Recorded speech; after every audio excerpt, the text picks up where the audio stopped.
Juan David Dominguez, qui est ingénieur de recherche à INRAE, qui a deux casquettes, une casquette INRAE et une casquette chaire eau, agriculture et changement climatique, qui est docteur récent en sciences de l'eau, donc on peut l'applaudir pour ça déjà, et qui justement a fait une thèse qui porte sur les pratiques et les infrastructures agroécologiques et leur contribution à la gestion de l'eau. Que nous dit la science agronomique? C'est ce que tu vas nous synthétiser. Ouais. Bon, bonjour à toutes et à tous. Donc aujourd'hui, je vais vous parler de quelles sont les pratiques et infrastructures agroécologiques qui permettent d'améliorer la disponibilité en eau de pluie et d'irrigation. Donc tout d'abord, il faut rappeler que l'agroécologie se base sur différentes pratiques qui sont très diverses et qui peuvent s'appliquer en fonction de chaque contexte agropédoclimatique. Elles peuvent s'appliquer à différentes échelles, dont notamment l'échelle parcelle, où on peut agir sur la gestion du travail du sol, la gestion de la fertilisation des cultures, l'irrigation, la gestion des adventices, les ravageurs et maladies. Ensuite, on peut aller un peu plus loin à l'échelle de l'exploitation, où on peut faire le choix de cultures pour voir la répartition spatiale et succession temporelle. Et finalement, aller au-delà vers une échelle plus paysage, où on va voir un mosaïque des pratiques qui vont donc intégrer tous ces éléments mentionnés précédemment. Alors, pour comprendre comment ces pratiques, infrastructures agroécologiques, vont jouer sur la disponibilité en eau de l'eau, il faut d'abord rappeler ce qu'est le bilan hydrique. Donc, tout d'abord, on sait que dans le bilan hydrique, on a des entrées comme les précipitations, l'irrigation et la remontée capillaire. On a l'eau qui s'infiltre, qui est ensuite stockée et donc ensuite absorbée et transpirée par les plantes. Et dans ce bilan, on peut avoir aussi des pertes liées à quelques flux liés au ruissellement, l'évaporation du sol et le drainage profond. Donc, améliorer la disponibilité en eau va consister à maximiser le remplissage et le stockage d'eau dans le sol, à maximiser le volume exploré par les racines des cultures et finalement minimiser les pertes potentielles. Alors, cela peut se faire via 3 leviers. Donc, d'abord, un levier gestion de l'irrigation, mais avant tout aussi en jouant sur le levier plante et sur le levier sol. Je vais vous expliquer ça tout de suite. Alors, je commence d'abord par les systèmes irrigués, dont notamment l'irrigation est un facteur très important, vu qu'un des principes ou des objectifs de l'agroécologie consiste à améliorer l'efficience des intrants à la parcelle, dont l'eau, et dont notamment il y aura une amélioration de l'efficience de l'irrigation à mener. Cette efficience donc peut se faire via le matériel d'irrigation, soit en faisant le renouvellement du système, soit en faisant le changement d'un système moins efficient en eau par un autre plus efficient comme le goutte à goutte enterré, microaspersion, etc. Vous avez là quelques exemples dans le schéma des économies permises par des changements de système vers des systèmes plus économes. Ensuite, on peut avoir une amélioration via le pilotage de l'irrigation à l'aide de capteurs in situ comme des tensiomètres ou des sondes d'humidité, ou encore des outils à la décision basés sur des modèles de bilan hydrique ou des croissances. Là, vous avez un autre exemple des économies permises par des pilotages par son capacitif et tensiométrique par rapport à des situations non pilotées. Ça, c'est des leviers, on va dire, technologiques. Voilà. Mais on va aborder aussi des leviers plus agronomiques. Voilà, exactement. Donc, on passe plutôt au levier plante, où tout d'abord, on peut faire une adaptation de la plante à elle-même. Tout d'abord, en faisant le choix de la variété selon l'amélioration génétique. Donc, on pourra avoir des cultures qui soient plus résistantes au stress hydrique, donc notamment avec une fermeture des stomates pour réduire la transpiration. Des cultures qui ont des profondeurs d'enracinement plus importantes, donc qui vont permettre de mieux explorer le sol. Et finalement, on peut faire aussi le choix de la précocité variétale afin d'éviter le stress en fin de cycle, comme vous le voyez sur le schéma par exemple. Ensuite, on peut jouer aussi sur l'adaptation des pratiques culturales.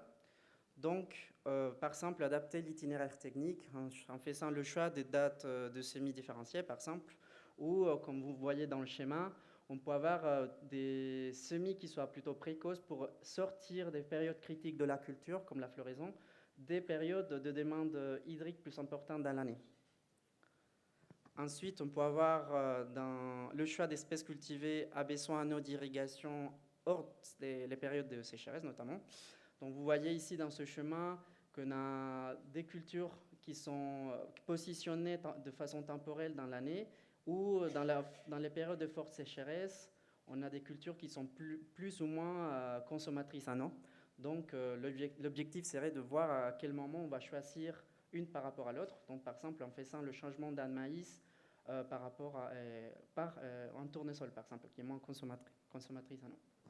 Ce qui pose il y a d'autres questions qui se posent en termes de raisonnement économique qui ne sont pas abordées là, mais ces choix ils se font aussi en fonction de marchés accessibles, notamment. Ensuite, on peut jouer sur la diversification et l'allongement des rotations, notamment en sachant que cela permet justement de réduire les besoins en eau des cultures au niveau temporel, mais aussi augmenter la résistance au stress hydrique. Par exemple, on peut voir ici dans cet exemple que le fait d'avoir des rotations plus diverses permet aux cultures de rente de diminuer le risque face au déficit hydrique, en permettant donc des rendements qui soient plus stables malgré le fait d'avoir des conditions très limitantes en eau. Tu peux rester une seconde là-dessus? Pourquoi allonger ma rotation fait que mon maïs sera moins soumis à un stress hydrique? Alors, il y a donc ce que je viens de dire sur le fait de sélectionner des cultures qui soient moins consommatrices fera donc qu'au niveau temporel, on diminue l'eau et donc notamment voilà, il y a moins de consommation. Mais en même temps aussi, il y a tout ce qui la variabilité ou plutôt la diversification de ces cultures vont jouer sur le sol notamment, qui je vais vous expliquer plus loin dans la présentation, qui donc va permettre à long terme d'avoir ces types de bénéfices. Ensuite, on peut associer les espèces en sachant que les cultures associées, s'agit de plusieurs cultures cultivées sur une même surface et avec une durée déterminée. Et l'association des espèces permet de valoriser les ressources naturelles, dont l'eau, et permet aussi de réguler des facteurs biotiques. Donc ici, il va s'agir de permettre une exploration des nutriments et de l'eau à différentes profondeurs du sol. Et on peut avoir une diversité des pratiques qui sont plus ou moins traditionnelles en fonction de chaque contexte. Et donc, on peut avoir, par exemple, des cultures associées annuelles, des systèmes prairiaux, agroforesterie, sylvopastoralisme ou encore arbres ou arbustes. Quand on arrive au levier sol, donc, il s'agira de favoriser d'abord l'infiltration et la recharge du sol. Et c'est là, en faisant une combinaison des pratiques. Donc, tout d'abord, on va essayer de faire la couverture permanente du sol avec ce qu'on appelle le mulch ou des résidus des cultures vivants ou non. Et aussi en faisant la préservation de la structure du sol, ça veut dire éviter tout ce qui concerne semelles de labour via la réduction, voire non-travail du sol, et aussi avec des apports importants en matière organique. Cela va permettre donc d'améliorer les propriétés hydrodynamiques à long terme et donc va permettre aussi au système d'être plus favorisant dans le sens où l'infiltration sera meilleure. Alors, je présente ce chemin pour parler pour faire attention sur le fait que l'infiltration est quand même une propriété qui est très dynamique et une dynamique temporelle assez forte. Donc, notamment, là, vous voyez dans l'exemple que si on compare une situation en labour, vous voyez dans la courbe bleue, notamment quand on fait le travail du labour, on va ouvrir la macroporicité de la parcelle, on va avoir une infiltration qui est forte, mais avec le temps, elle peut diminuer au fur et à mesure du temps. Donc, comparé avec une situation en agriculture de conservation, que je vous expliquerai aussi plus loin dans la présentation, en appliquant ces types de pratiques, on peut avoir des infiltrations qui soient plus stables le long du cycle culturel, par exemple. Et donc on parle de vitesse d'infiltration et de niveau et de volume infiltré, ou on parle d'eau stockée dans le sol? Parce que parfois on fait l'amalgame entre les deux notions. Là, tu parles bien, toi, de... Ici, je parle du remplissage net et de la facilité comme l'eau va rentrer au sol. Mais pas forcément de la rétention. Pas forcément pour la rétention, c'est ce que je vais présenter tout de suite.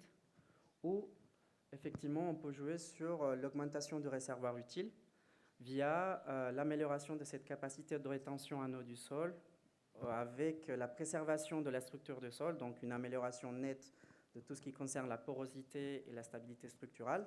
Cela, pareil, avec des travaux de réduction voire non-travail du sol, donc pour avoir une meilleure qualité du sol, et notamment augmenter les teneurs de matière organique qui vont aussi permettre d'améliorer cette capacité de rétention, même si dans la littérature, ces effets sont encore très prudents dans le sens où on n'a pas démontré encore le fait que la matière organique va vraiment augmenter cette capacité de façon importante. Alors, je vous présente ici un exemple du projet Bagage mené sur plusieurs parcelles en ACS comparé en situation conventionnelle, où en appliquant des pratiques d'agriculture de conservation, on peut gagner quelques pourcentages quelques centimètres de réservoirs utilisables par les plantes, surtout à long terme.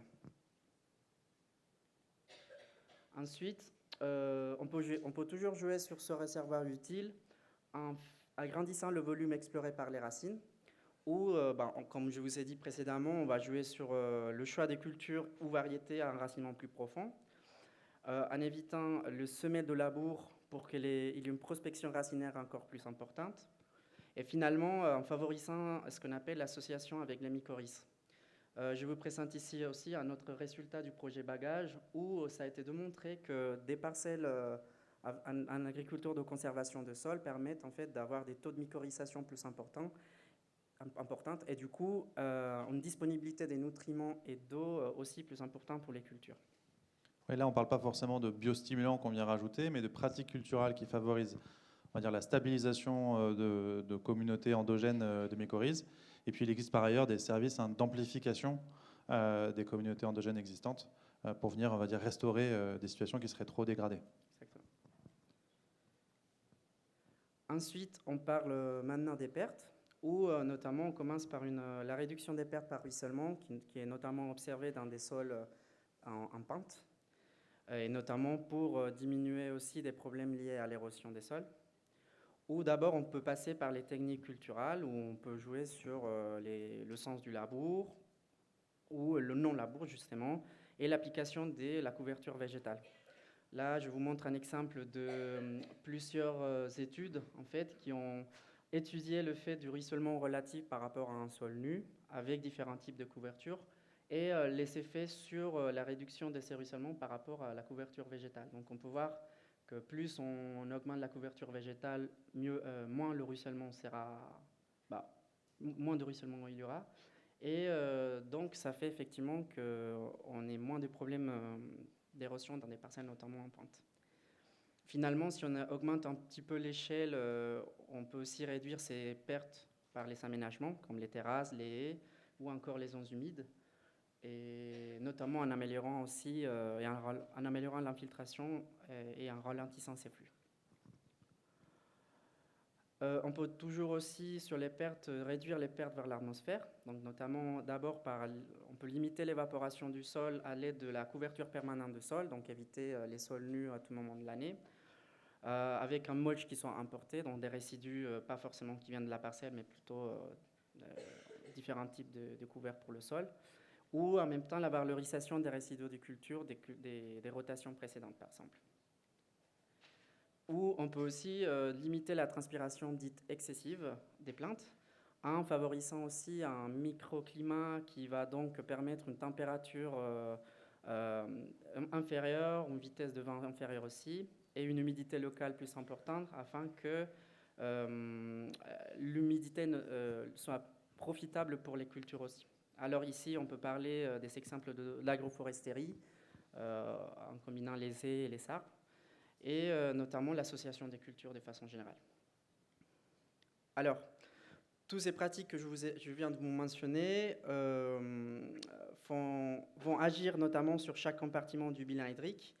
Donc, et tout ça, ça rentre dans les principes de l'agroécologie. Donc, ici, il faut dire que pour arriver à jouer sur cette disponibilité de l'eau, il faut vraiment faire une combinaison des pratiques et pas seulement des pratiques individuelles des pratiques individuelles qui ne vont pas permettre forcément d'avoir des meilleurs services écosystémiques. Là, tu nous as expliqué ça, on va dire, d'un point de vue qualitatif, en reliant des pratiques à des processus écophysiologiques. Quid d'un point de vue quantitatif? Est-ce qu'on sait concrètement combien, en termes d'eau, de volume d'eau, le panel de ces solutions vient...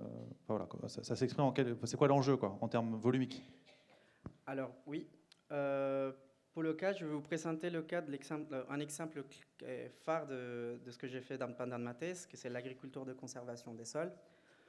Toujours avec notre même schéma, la littérature montre que, bon, d'abord je vous explique, l'agriculture de conservation consiste à trois pratiques principales, dont la rotation des cultures, la couverture permanente végétale par des résidus vivants ou morts et le non-travail du sol. Et d'après la littérature, qui est très robuste dans le sens de quantifier les différents compartiments du sol, on peut observer par exemple des baisses de ruissellement de 10 à 50% par exemple, une augmentation dans l'infiltration de 1 à 5 fois, une diminution de l'évaporation de 11 à 84%.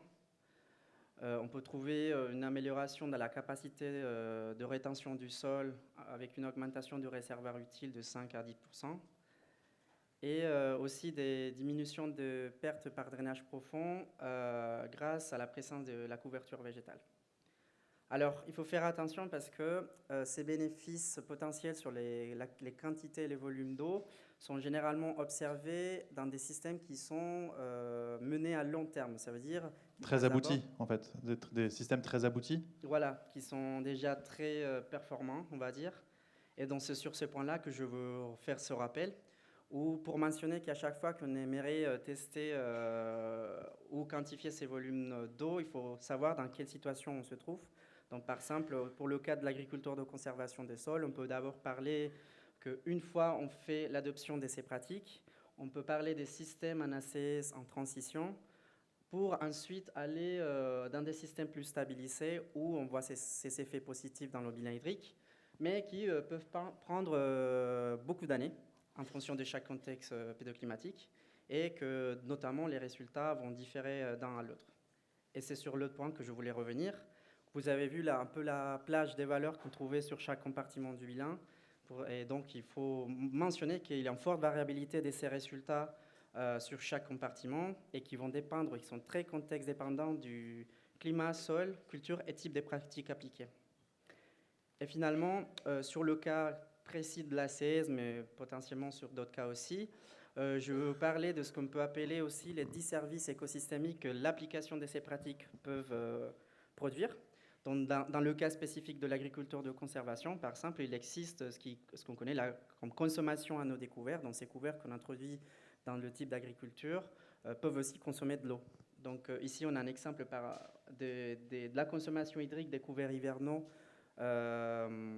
qui ont été introduits dans une rotation d'un ACS.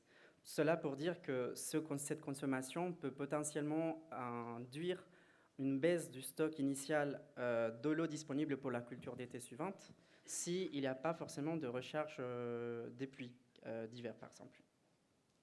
Donc là, on aurait un effet, on va dire, contre-productif, potentiellement. Voilà. Mais c'est pour ça qu'il faut aussi jouer sur la gestion de ces couverts et vérifier jusqu'à quel point on peut ou pas introduire les couverts et de quelle façon mieux le faire. C'est ça. Au-delà d'un catalogue de pratiques, c'est aussi réfléchir à comment introduire ces pratiques, à quel moment, et comment je les articule les unes les autres en fonction de ma situation de départ. Exactement. C'est une question d'adoption, mais aussi d'adaptation de ces adoptions. Je vous parle spécifiquement des freins à l'adoption de l'ACS, mais ce sont des freins qui peuvent se trouver aussi sur l'application potentiellement d'autres pratiques. Donc là, dans le cas spécifique de l'ACS, on trouve souvent des contraintes économiques, sachant qu'il y a un investissement initial en matériel qu'il faut assurer pour aller vers ces pratiques. Et ça aussi pour les autres On y reviendra dans le détail avec Victor juste après sur ces freins et ces leviers. Donc effectivement, on pourra illustrer ça. Il faut savoir aussi qu'au moment de faire l'adoption des pratiques, on peut avoir aussi des échecs. Donc il y a potentiellement aussi des chutes de rendement à court terme qu'il faut savoir assumer, ou il faut planifier avant d'entamer ces types de pratiques. Et notamment, il y a toujours la difficulté d'accès aux aides ou au marché qui puissent valoriser ces types de pratiques. Il y a parallèlement des contraintes plutôt techniques, où, par exemple, on trouve tout ce qui est difficulté pour maîtriser ce qu'on adopte. Donc, par exemple, les couverts végétaux, le semi-direct, la fertilité de façon générale. Question clé dans l'agriculture de conservation aussi, c'est la gestion d'adventices qui est très difficile sans travail du sol, et notamment, ça fait recours à des intrants chimiques, qui est aussi questionné par l'agroécologie. et notamment l'adaptation nécessaire à chaque contexte agropédoclimatique. Finalement, il y a quand même des freins par rapport à l'acceptabilité sociale, dans le sens où toutes les pratiques peuvent... chaque pratique peut prendre du temps, mais il y en a certains qui vont prendre plus de temps que d'autres. Mais aussi, il y a un besoin de coordination collective et partage d'expériences par rapport à tout ce qu'on peut faire en communauté pour une meilleure adaptation et une meilleure adoption à l'échelle plus locale, mais aussi à l'échelle des exploitations. Vous m'avez demandé des chiffres, c'est pas pour que vous les lisiez toutes, mais c'est pour vous renvoyer au rapport du WWF, l'eau que nous mangeons, qui a essayé de synthétiser des chiffres, des volumes quantitatifs permis par les différents types de pratiques. Donc vous voyez que c'est des pratiques qui sont différenciées et avec les services écosystémiques liés à l'eau dans lesquels elle influence. Voilà. Donc, je me permets de vous réveiller là pour vous donner les quelques messages à retenir. Donc, tout d'abord, que lorsqu'on fait l'adaptation et l'adoption des pratiques agroécologiques, il faudra jouer sur la combinaison de leviers pour mieux garantir cette disponibilité en eau. Donc, ce n'est pas en jouant sur un seul levier où oui, ça peut potentiellement arriver, mais généralement, c'est en jouant sur plusieurs leviers qu'on va assurer une meilleure disponibilité. Mais il faut toujours savoir adapter chaque type de pratique à chaque contexte pédoclimatique. Ça, c'est très important parce que potentiellement, un résultat positif que je vais observer en conditions méditerranéennes ne sera pas forcément la même chose que je vais observer dans un autre contexte. Et surtout, et très important, il y a encore un manque important de références quantitatives sur les effets des différentes pratiques agroécologiques, sur le bilan hydrique notamment. Donc il y a beaucoup de résultats derrière, mais il manque encore des chiffres très concrets qui permettent de dire on améliore de telle ou telle quantité. Peut-être sortir du contexte dépendant. Voilà, pour sortir de ce contexte très local, il faut aller encore plus loin. Mais même, il y a encore un manque de références qui puissent permettre de généraliser tout ce qu'on observe. Et finalement, et ça c'est plus une conclusion en termes de perspective, et c'est qu'on a encore un besoin des études qui étudient ces effets des pratiques à l'échelle plus locale vers l'échelle plus bassin versant, où on voit les effets directs sur le bilan hydrologique, comme tu l'as compris, à une échelle bien territoriale. Merci Juan pour cette présentation. Une question très courte ou un commentaire très court sur ce sujet-là, avant que Juan parte s'asseoir. Monsieur, 1, 2. Hop. Très court. Je ne sais pas si ça marche, oui. Est-ce qu'on peut considérer que lorsqu'on épand du glyphosate, c'est une solution fondée sur la nature pour garder le couvert sec au sol? Ou alors est-ce qu'il faut le classer dans une autre catégorie? Actuellement, dans le Poitou-Charentes, les champs sont de couleur jaune à orange vif en raison de ces épandages. Juan? Oui, question très complexe. Si on se base sur la définition de l'agroécologique où on veut vraiment limiter les intrants chimiques, on dirait non. Mais moi, mon avis perso, c'est qu'il faut toujours voir et concilier de quelle façon on va faire ces raisonnements. Dans le sens où, par exemple, l'agriculture de conservation, si je me permets, c'est une définition assez classique de la FAO que... permet d'appliquer notamment, qui est très, très, très strict dans le sens où il ne faut vraiment pas travailler le sol. Après, en France, on connaît des travaux sur l'agriculture biologique de conservation qui essayent de traiter des questions de l'agriculture de conservation sans glyphosate et notamment aller vers ce type de questionnements sur améliorer le sol et encore diminuer les intrants chimiques. Ouais, on va enchaîner avec notre question. Bonjour, je suis Gustave Kemnou du parc naturel régional de Camargue. Ma question est la suivante. Est-ce qu'on peut considérer, on appelle ça la plasticulture, en fait l'utilisation de couvertures en plastique sous des cultures, par exemple en maraîchage, comme de l'agriculture de conservation? Parce que ce plastique permet aussi de conserver l'eau et d'éviter les adventices dans la parcelle. Mais est-ce qu'on peut, on peut considérer ça comme une pratique agroécologique? C'est ça ma question. Pareil, ce sont des questions un peu de sémantique, on va dire, de sémantique, définition. effectivement. Je crois que formellement, ça ne l'est pas. Après, c'est un autre levier qui joue sur des compartiments du bilan hydrique. Tout à fait. Après, je pense que ça ne s'intègre pas dans la définition que portent les acteurs eux-mêmes de l'agriculture de conservation des sols. Ouais. Après, ce sont des questions qui sont plutôt et ce sont des pratiques qui sont plutôt historiques au niveau de maraîchage notamment, qui ont porté plus sur notamment la question de comment conserver plus l'eau à une échelle parcelle, mais notamment c'est maintenant dans la question de l'agroécologique où on détermine si le fait d'utiliser du plastique pour améliorer ces types de leviers va être permis ou pas. Mais au final, la conclusion, c'est que c'est pas encore très résolu cette question au niveau de qu'est-ce qu'on peut ou pas utiliser dans ce terme. En fait, Il y a des démarches de labellisation qui cherchent à, on va dire, ouais, séparer voilà. le grain de livret, mais selon leur référentiel, et qui tranchent du coup cette question-là. Mais ce que je peux dire, c'est qu'au niveau scientifique, il y aura toujours les questions de comment remplacer, par exemple, le plastique par des solutions effectivement moins dépendantes de plastique de façon Et générale. de ressources fossiles. Merci beaucoup, Juan, pour ce bilan, cet état de l'art